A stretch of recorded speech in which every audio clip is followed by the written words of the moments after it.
Hello friends, మా ఛానల్కు స్వాగతం. ఇవాళ ప్రపంచాన్ని కుదిపేస్తున్న ఇరాన్ యుద్ధంపై తాజా అప్డేట్స్తో మీ ముందుకు వచ్చాం. ఇది ఇరాన్ యుద్ధం టుడే.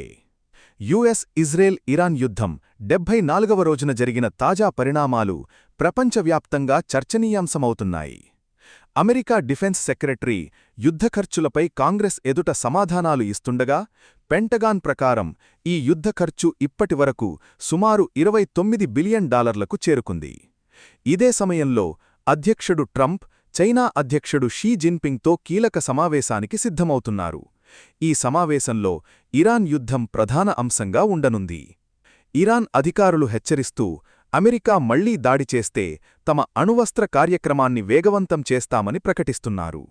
మరోవైపు బ్రిటన్ స్ట్రైట్ ఆఫ్ హార్ముజ్ను సురక్షితంగా ఉంచేందుకు బహుళజాతీయ మిషన్లకు డ్రోన్లు, జెట్ విమానాలు, యుద్ధనౌకలను అందించనున్నట్లు తెలిపింది.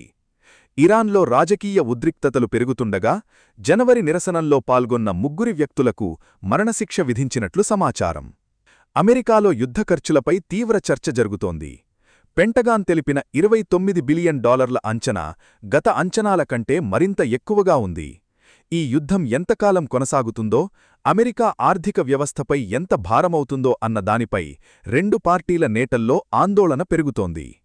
పెట్రోల్ ధరలు, ద్రవ్యోల్బణం, జీవన వ్యయాలు పెరుగుతున్న సమయంలో ఈ యుద్ధ వ్యయం అమెరికా ప్రజలపై ప్రభావం చూపుతోంది. ఇరానియన్ పోర్ట్లపై నిషేధాలను అమలు చేయడానికి అమెరికా సైన్యాన్ని ఆ ప్రాంతంలో ఉంచడం చాలా ఖరీదైన వ్యవహారంగా మారింది. అవసరమైతే మళ్లీ యుద్ధచర్యలకు వెళ్లాల్సిన పరిస్థితి కూడా ఉండొచ్చని భావిస్తున్నారు.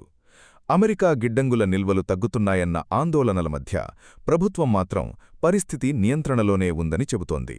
ట్రంప్ మరియు షీ జిన్పింగ్ సమావేశం మొదట వాణిజ్య, దౌత్యాంశాలపై కేంద్రీకృతమై ఉండాల్సి ఉన్నప్పటికీ ఇప్పుడు ఇరాన్ యుద్ధమే ప్రధాన చర్చగా మారే అవకాశం ఉంది. అమెరికా భావిస్తున్నదేమిటంటే, చైనా తన ఆర్థిక ప్రభావాన్ని ఉపయోగించి ఇరాన్పై ఒత్తిడి తీసుకురాగలదని. ఇటీవల అమెరికా ఇరాన్ యుద్ధచర్యలకు సహకరిస్తున్నారనే ఆరోపణలతో చైనాకు చెందిన కొన్ని వ్యక్తులు, కంపెనీలపై ఆంక్షలు విధించింది. భవిష్యత్తులో చైనా బ్యాంకులపై కూడా చర్యలు తీసుకునే అవకాశం ఉందని సంకేతాలిస్తోంది.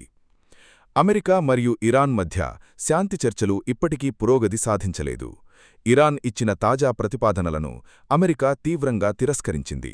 దానికి ప్రతిస్పందనగా ఇరాన్ నేతలు మరింత కఠినంగా స్పందిస్తున్నారు.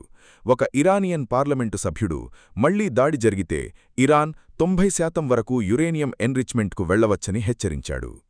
అమెరికా గతంలో ఇరాన్ అణుసదుపాయాలను భారీగా ధ్వంసం చేశామని చెప్పినా, ఇరాన్కు ఇంకా అణుసామర్థ్యం మిగిలే ఉందా అన్న ప్రశ్నలు అంతర్జాతీయంగా చర్చకు వస్తున్నాయి. చర్చలు నిలిచిపోవడానికి కారణం ఇరాన్ వైఖరేనని అమెరికా నాయకత్వం చెబుతుండగా, ఇరాన్ మాత్రం తమ అణుకార్యక్రమంపై రాజీపడబోమని సంకేతాలిస్తోంది.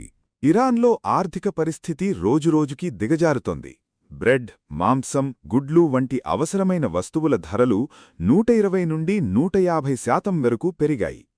వివిధ రంగాల్లో లక్షలాది మంది ఉద్యోగాలు కోల్పోతున్నారు. పరిశ్రమలు, టెక్నాలజీ, పెట్రోలియం, హాస్పిటాలిటీ రంగాల్లో భారీ స్థాయిలో తొలగింపులు జరుగుతున్నాయి. ప్రజల్లో అసంతృప్తి పెరుగుతుండగా ప్రభుత్వం కఠిన చర్యలు తీసుకుంటోంది. గత 2 నెలల్లో అనేక మంది యువకులకు మరణశిక్ష అమలు చేసినట్లు సమాచారం. వీరిలో చాలామంది రాజకీయ ఖైదీలు, నిరసనల్లో పాల్గొన్న కార్యకర్తలే అని చెబుతున్నారు. ప్రభుత్వం ప్రజలు మళ్లీ వీధుల్లోకి రాకుండా కఠినంగా వ్యవహరిస్తోందన్న విమర్శలు వస్తున్నాయి. ఇదే సమయంలో బ్రిటన్ హోర్ముజ్ సముద్ర మార్గాన్ని రక్షించేందుకు డ్రోన్లు, యుద్ధ విమానాలు, యుద్ధ నౌకలను పంపనున్నట్లు ప్రకటించింది. ప్రపంచ చమురు, గ్యాస్ సరఫరాలకు ఈ మార్గం అత్యంత కీలకం. ఇరాన్ మరియు ఒమన్ మధ్య ఉన్న ఈ సముద్ర మార్గం మూసివేయబడితే ప్రపంచ ఆర్థిక వ్యవస్థలకు తీవ్ర ప్రభావం పడే అవకాశముంది. అమెరికా, ఇజ్రాయెల్ మరియు ఇరాన్ మధ్య ఉన్న ఉద్రిక్తత తాత్కాలికంగా తగ్గినట్లు కనిపించినా, పరిస్థితి ఎప్పుడైనా మళ్లీ యుద్ధదిశగా వెళ్లే అవకాశముందని అంతర్జాతీయ విశ్లేషకులు హెచ్చరిస్తున్నారు. దౌత్య చర్చలు ఇప్పటివరకు ఫలితం ఇవ్వకపోవడంతో ప్రపంచ దేశాలు ఆందోళన వ్యక్తం చేస్తున్నాయి. ఇక అంతర్జాతీయ మార్కెట్లలో కూడా ఈ యుద్ధ ప్రభావం స్పష్టంగా కనిపిస్తోంది. ముడిచమురు ధరలు భారీగా పెరగడంతో అనేక దేశాలు ఇంధన సంక్షోభాన్ని ఎదుర్కొనే పరిస్థితి ఏర్పడింది. ముఖ్యంగా ఆసియా మరియు యూరప్ దేశాలు హోర్ముజ్ సముద్రమార్గంపై ఆధారపడటంతో అక్కడ ఉద్రిక్తత పెరిగిన ప్రతిసారీ ప్రపంచ మార్కెట్లు తీవ్రంగా ప్రతిస్పందిస్తున్నాయి. పెట్టుబడిదారులు సురక్షిత పెట్టుబడుల వైపు మళ్లుతుండగా అనేక దేశాల కరెన్సీలు ఒత్తిడిని ఎదుర్కొంటున్నాయి. ఇరాన్ ప్రజల జీవితాల్లో కూడా ఈ యుద్ధ పరిస్థితులు మరింత భయానందలను కలిగిస్తున్నాయి. రోజువారీ అవసరాల కోసం పెద్ద క్యూలలో నిలబడాల్సి వస్తోంది. బ్యాంకింగ్ వ్యవస్థపై ఆంక్షల ప్రభావం పెరగడంతో విదేశీ లావాదేవీలు కష్టతరమయ్యాయి. యువతలో నిరుద్యోగం వేగంగా పెరుగుతుండగా మధ్యతరగతి కుటుంబాలు తీవ్ర ఆర్థిక ఒత్తిడిని ఎదుర్కొంటున్నాయి. ప్రభుత్వ వ్యతిరేక భావనలు మళ్లీ పెరుగుతున్నాయని స్థానిక విశ్లేషకులు చెబుతున్నారు. అమెరికాలో కూడా ఈ యుద్ధంపై రాజకీయ విభేదాలు మరింత పెరుగుతున్నాయి. ఒకవైపు ప్రభుత్వం ఇది జాతీయ భద్రత కోసం అవసరమని చెబుతుండగా, మరోవైపు ప్రతిపక్ష నాయకులు ఈ యుద్ధ వ్యూహంపై ప్రశ్నలు లేవనెత్తుతున్నారు.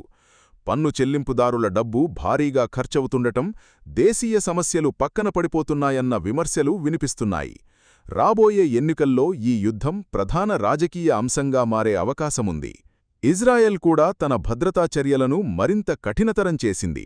సరిహద్దు ప్రాంతాల్లో రక్షణ వ్యవస్థలను బలోపేతం చేస్తూ డ్రోన్ దాడులు మరియు క్షిపణి ముప్పులను ఎదుర్కొనేందుకు అదనపు సైనిక దళాలను మోహరించింది. మధ్యప్రాంత్యంలో ఉన్న ఇతర దేశాలు కూడా అప్రమత్తమవుతున్నాయి. ముఖ్యంగా గల్ఫ్ దేశాలు యుద్ధం మరింత విస్తరించకుండా ఉండాలని కోరుకుంటున్నాయి. ప్రపంచ నాయకులు పరిస్థితిని నియంత్రించేందుకు దౌత్య ప్రయత్నాలు కొనసాగిస్తున్నప్పటికీ ప్రస్తుతం ఉన్న పరిస్థితులు చాలా సున్నితంగా మారాయని నిపుణులు హెచ్చరిస్తున్నారు. ఇరాన్, అమెరికా, ఇజ్రాయెల్ మధ్య కొనసాగుతున్న ఈ ఉద్రిక్తత ప్రపంచ రాజకీయాలు, ఆర్థిక వ్యవస్థ, భద్రతా పరిస్థితులపై దీర్ఘకాల ప్రభావం చూపే అవకాశముందని విశ్లేషణలు చెబుతున్నాయి. ఇవే ఇవాల్టి ముఖ్యమైన అప్డేట్స్ ఫ్రెండ్స్. ఈ వీడియో మీకు ఉపయోగకరంగా అనిపిస్తే తప్పకుండా లైక్ చేయండి. మీ అభిప్రాయాలను